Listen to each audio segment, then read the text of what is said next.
فاذا اريد اتخلص من هذا هاي الإيد هي باور. بس اكو مرات لاعبين يرتكزون على اليمين، يرتكزون على اليمين على المدافعين.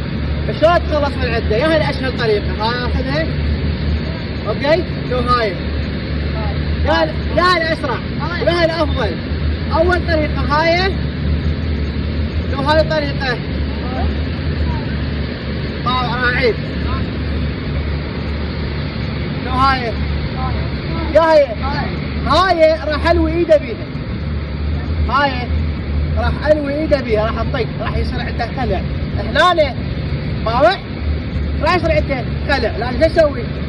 للداخل على مود شنو ما اعوره. اوكي، اذا اجيت هنا وصعدت ايدي راح يصير خلع مفاجئ عندي. اوكي، شو يصير عنده؟ استخدام القوه، وانا قوه ايش راح يصير؟ راح عنده مفاجئ عنده. بس شو اسوي؟ هاي الطريقه على مود شنو ما يصير عنده شنو، يصير عنده اي شيء. اوكي، طلع الكره. هسه انا من اريد اختبر هاك ادقش عليه.